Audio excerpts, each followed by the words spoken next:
Hello guys, welcome back to another video. Today I'm going to be reacting to this video by MentisWave titled The Wage Gap versus Rationalism. So let's just get into it, and I'll stop the video when I want to comment on something, but other than that I'll just let the video go.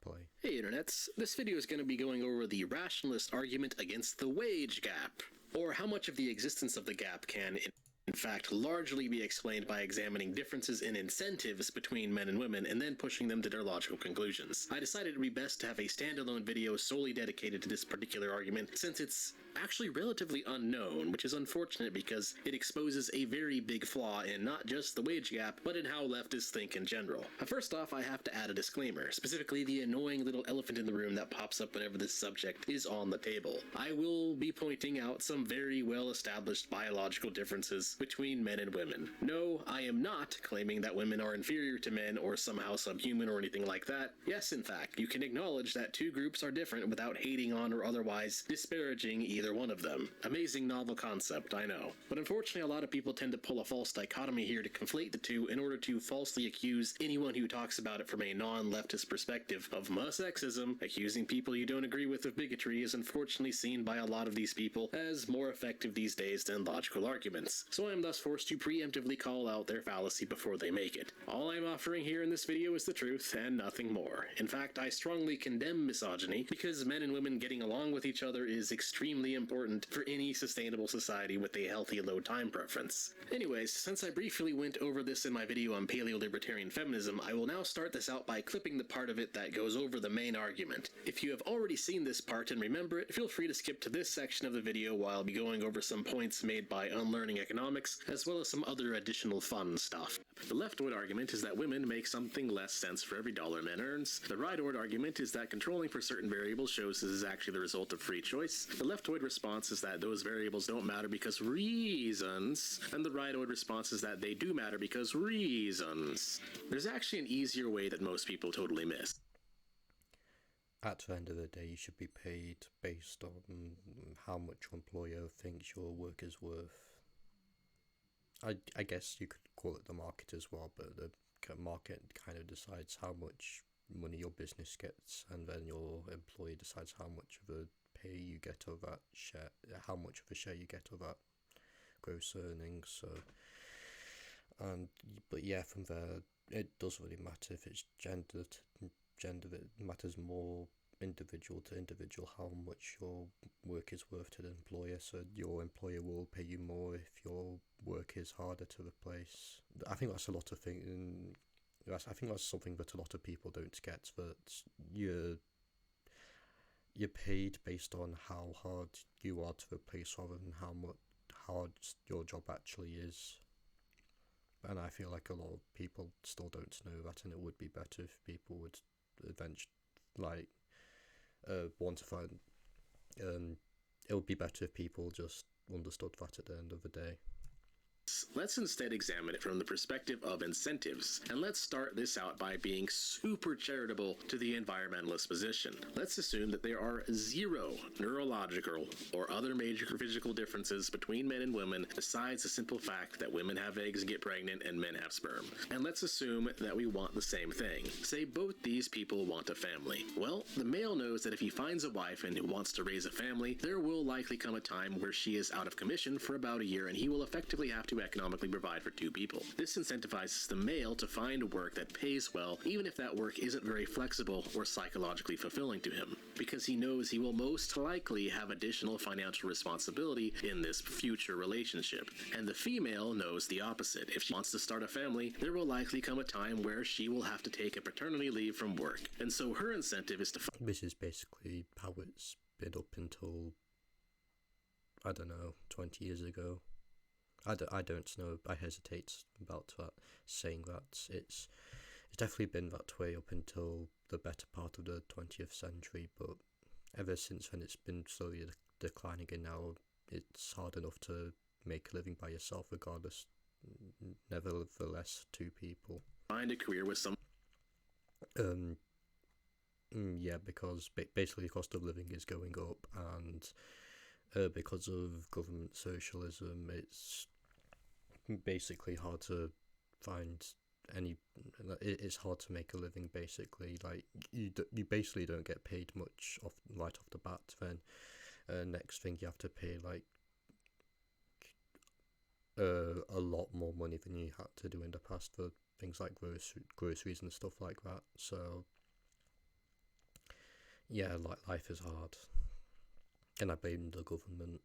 Flexibility to it, even if it doesn't pay as well, and she also has an additional incentive to find a good man who is financially secure, which then just further incentivizes the male to achieve financial security if he wants to find a good woman who will make a good mother. The result of this is that there will, on average, just from the incentives, be some form of a wage gap. This also exposes a huge flaw with the leftist tendency to push victimhood narratives about these alleged unfair outcomes. Sure, the woman in this scenario is indeed earning less, but this doesn't mean that she has less. And guess what? That's exactly what the data shows. Women control 51% of personal wealth. So this leads a basic logic question. If a person A and person B live together, and person A earns 77... I will say at this point, in the modern Western world in today's age, women have it easier than men overall, if you ask me. Like in life in as total, like sure there's probably some aspects women have it harder, but I'd say on the whole men have it harder now. Like we're back in the past, which we're thankfully past by this point, men had it a lot easier and women were oppressed, but now if anything it's like reversed, maybe not to that extent, but it's definitely reversed to some sort of extent. 7% of what person B earns. It's not equality, it's basically like de facto women are getting treated better by institutions and by society. Then person B gives an equivalent portion of their earnings to person A. Well, who's really being shafted there? Oftentimes when you look at these alleged outcomes from a different angle, they aren't actually bad outcomes at all. People are just trading an outcome in one area of their life for another outcome in a different area. Men and women are just making logical decisions to reach a desired goal. The differences in the statistics along the way are simply due to the differences in how the incentives operate. And you can further prove this is the case by subtracting the family element from these incentives entirely. Guess what? When you do that, the wage gap completely vanishes. Single women who don't want a family, don't have children, and just focus on their career, when you look at young people who fit this and are just focusing on themselves, the wage gap reverses and women earn 8% more. And the feminists following the victimhood narrative are completely baffled by this. This reminds me of a story. I'm not too familiar with this story, so I may get some parts wrong, but at some point in time, the BBC was caught actually paying women more, when I think there's laws here which basically mandate that both sexes have to be paid equal pay for the same work, but they've been managing to get and just pay women more than men, like secretly, and at some point it was exposed, and I think it was sorted out in some sort of way, but then again I don't know a lot of facts about that certain case, so I just wanted to just make a point.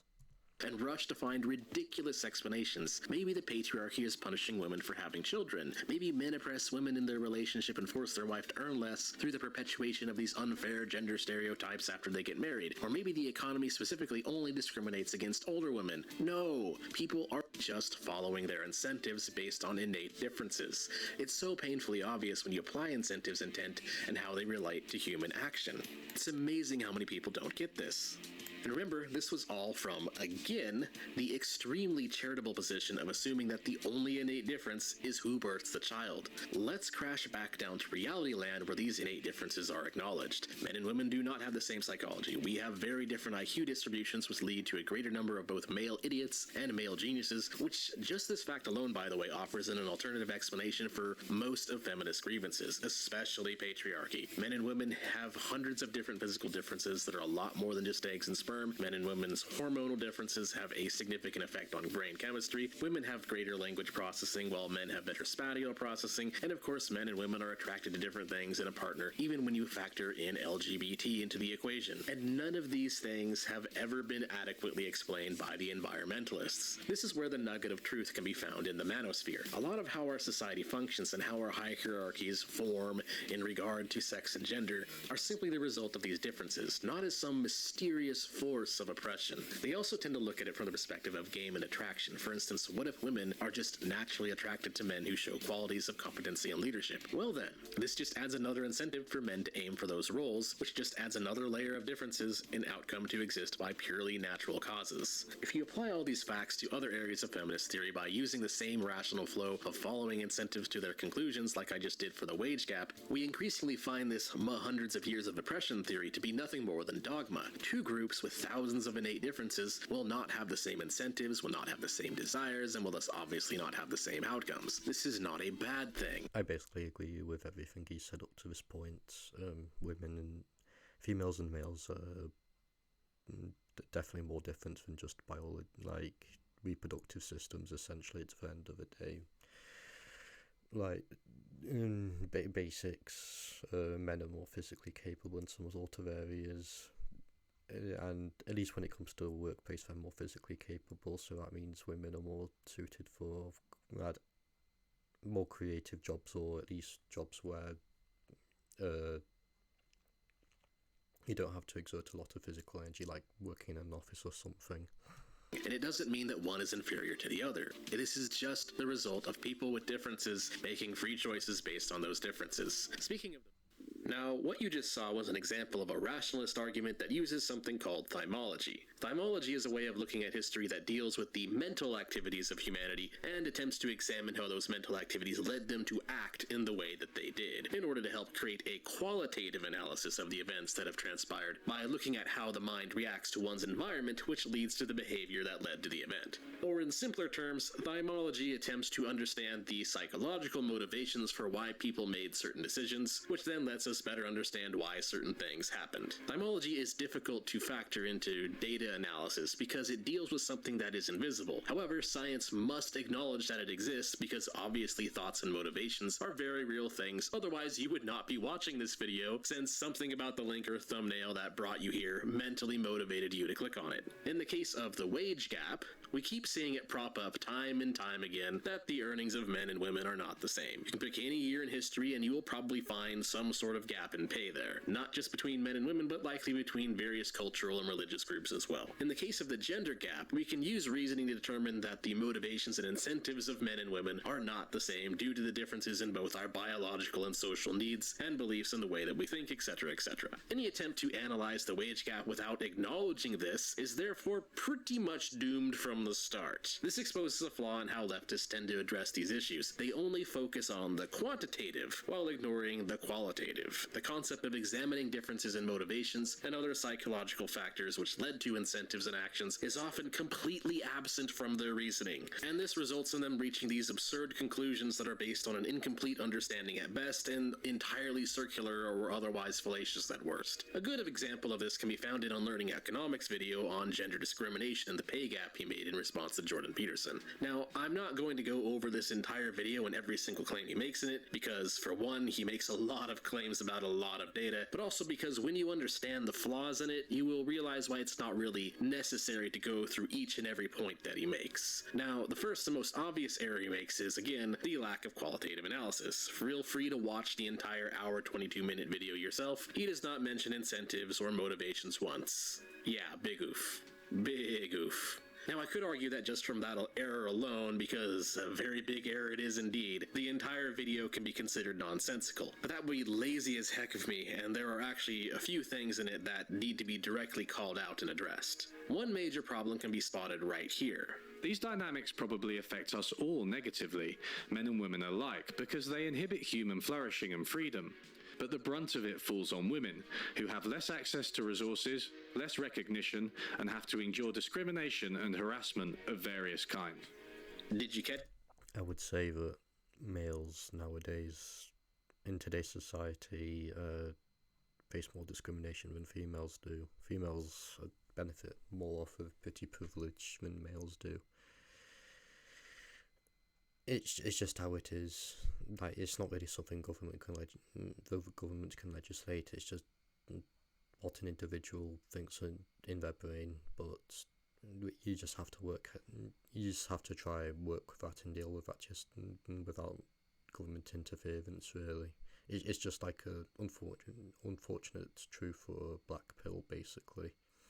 that, he's making a lot of sweeping claims, but the one that sticks out the most was less access to resources. While most of the claims made by people defending the existence of the pay gap are often just pointing to variables and empirical data and then claiming that they must be due to discrimination and whatnot via God of the Gap style reasoning, the data that they are pointing to usually at least does exist. Their reasoning behind it may be flawed, but the data usually does exist and does at least kind of say what they claim it says. It may not mean what they claim it means, though. But less access to resources is an interesting statement, because it's actually just flat out objectively not true. As I pointed out earlier, earn less does not equal have less. Women actually have just as much resource control as men, and are noticeably less likely to not have access to the essentials as men. For instance, they are less likely to be homeless than men, and the difference in food access for women living alone and If this was the other way around, we wouldn't be hearing their end of it, basically.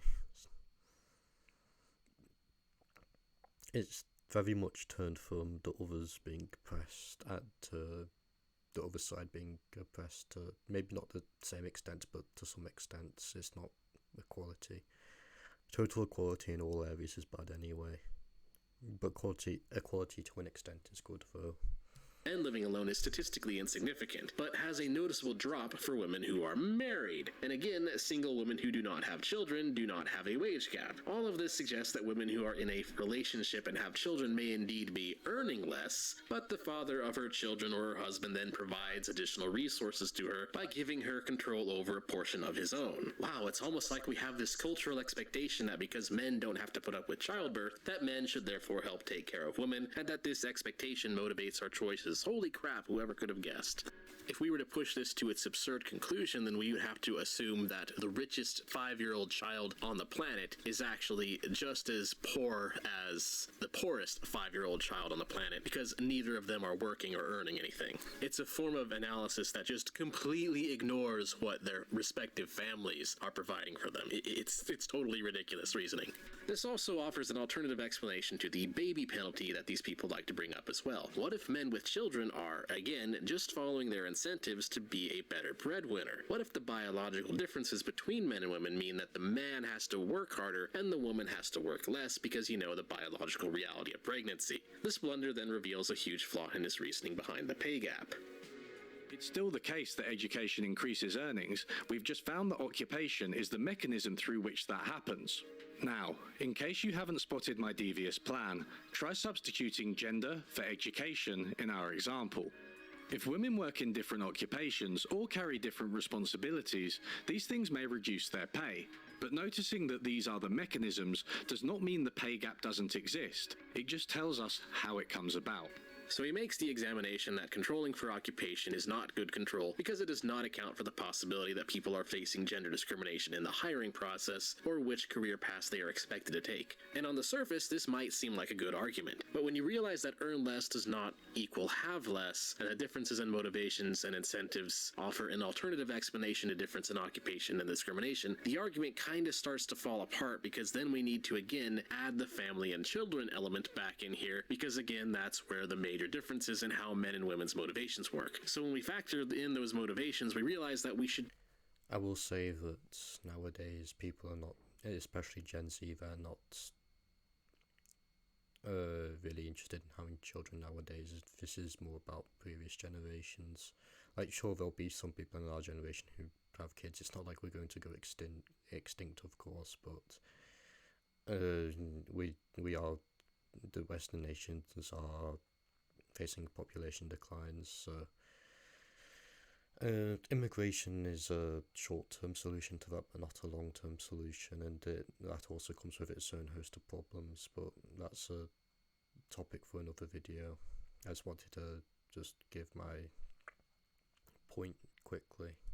Probably check to see if this problem goes away when we take family and children out of the equation. Oh, look at that. A single woman without children earn more than men and are perfectly capable of finding good occupations. There's also numerous studies which suggest that hiring discrimination is not so clear-cut. For instance, one by Denise Venable suggests that women who are married greatly prefer part-time work over men in the same situation. So it's a chicken and egg sort of deal, which came first. The biggest problem with reasoning like this is it becomes becomes extremely easy to generate variables that look like discrimination. Simply presume that the reason for things happening is discrimination, and then look for variables that seem to support that presumption. Then don't investigate any alternative explanations, don't engage in any qualitative reasoning, and then conclude that it's discrimination. For example, this clip. And agreeable people get paid less than less agreeable people for the same job. Women are more agreeable than men. There is more nuance than Peterson is letting on here. As the Blow and Kahn review states, perhaps not surprising given labour market realities, Whaler and Plug, 2006, find in a regression context that men earned a premium for being disagreeable. However, this attribute was not found to be... I just want to say that I'm pretty sure the person who's speaking now is a YouTuber by the name of Tom Nicholas, who's basically a hardcore socialist. I think if you called him a orthodox Marxist, I think he'd admit to that. I think he'd admit to being one. So take this as you will. It's not an attack, I just wanted to let people know that this is coming from the side that thinks that there is a wage gap which should be fixed by the government, even though the government should stay out of it, obviously. I think you already know that I hate the government in a lot of ways at this point, if you watched like one of my videos even. Related to women's wages. Thus, the gender difference in agreeableness contributed to the gender earnings gap, both because men were considerably more disagreeable than women, but also because only men were awarded for this trait. So the problem with this can be found by reading the study from Mueller and Plug. It uses the 5-factor personality model, which has the same central flaw that most of these studies have, which is that it relies almost entirely on self-reported data rather than actual observed behavior in the workplace. This might not seem like a big deal at first, until we remember the fact that men and women have some very complicated biological and psychological differences and needs, which then leads us to the question, why should we assume that men and women on average mean the same thing when asked about how agreeable they are? What if men and women on average have a very different mental concept on what is and what is not agreeable behavior? Why should we assume that the sexes scale this concept in the same way? Thus, the problem here is that unlearning is basically assuming that there is no innate difference between groups on this matter in order to essentially prove that there is no real difference other than discrimination. To further demonstrate why this is not valid reasoning at all, I will now do the exact same thing to prove that it is actually men who are being discriminated against. Now, I don't actually believe this, I'm just... I think anyone who has critical thinking can basically come to this conclusion as well. Using it to prove a point. Now, the biggest evidence that we live in a misandrous matriarchy that devalues men can be seen in workplace fatalities. Year after year, men are roughly 10 times more likely to die on the job than women are. Now, people who deny that we live in a matriarchy might say... Again, if this was the other way around, we wouldn't be hearing the end of it.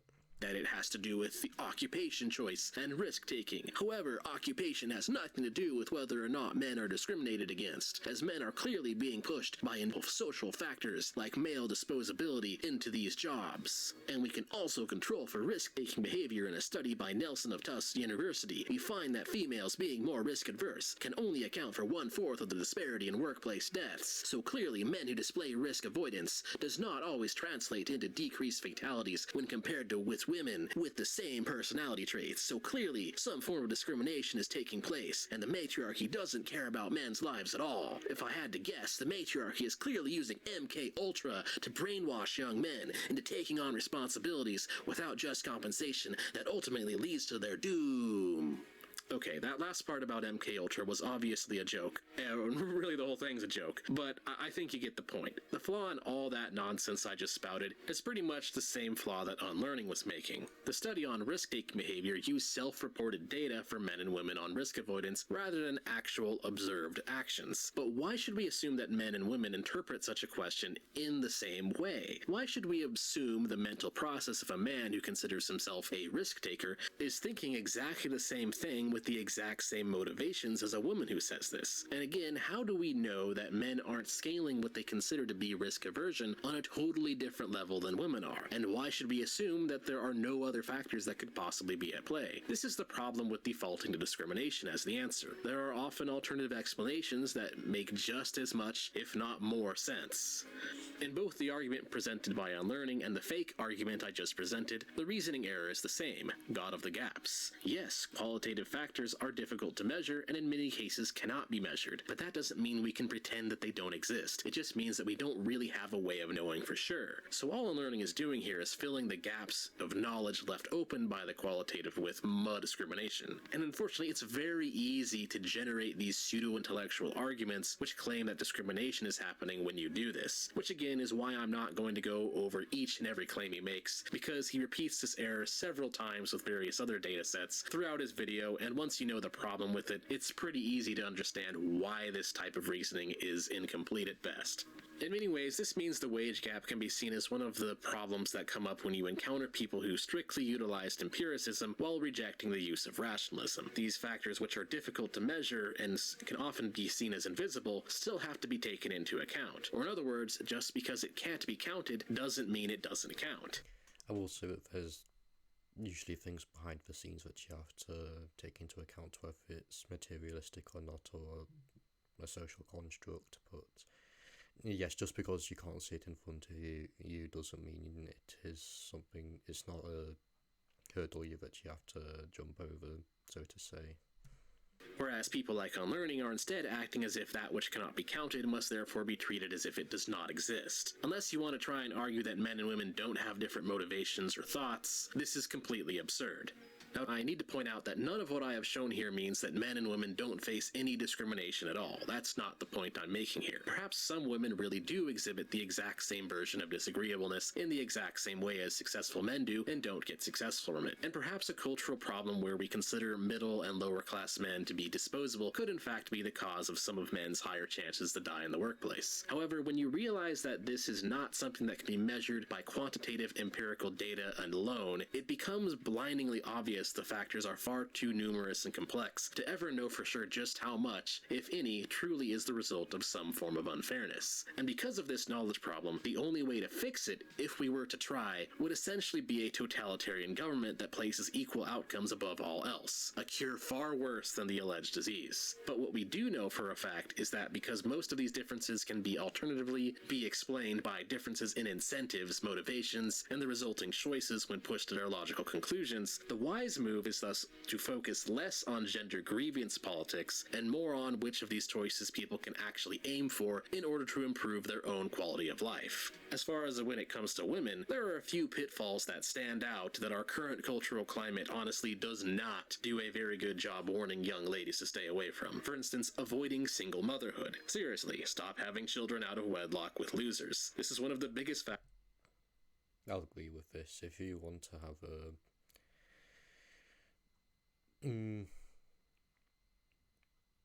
part of me wants to say a strong family unit, but I'm not too sure if that's the best term, but I will say that if you want to have children and you want to raise them well, you should try to avoid being a single mother or father. It's best that the children at least have two parents. Factors that regularly results in women having a bad time. Also, avoid useless degrees like gender studies. Yes, avoid useless degrees. These teach you absolutely nothing of value. Basically, if you don't want to become a doctor or a lawyer, don't go to university. That's my personal advice, but you don't have to listen to me, of course. I would not be surprised at all if many employers who see this send all resumes with garbage like that directly into the trash bin as soon as they see what you went to school for. In general, women are probably better off just avoiding gender grievance and identity politics altogether. The victimhood mindset that a lot of these grievance grifters are selling has been repeatedly proven to lead to severe mental health issues. The harsh truth is that the political factions that push hard on gender inequality are really just trying to convince women that they are victims of the patriarchy so that they can be manipulated into supporting I guess you could say that's a summary.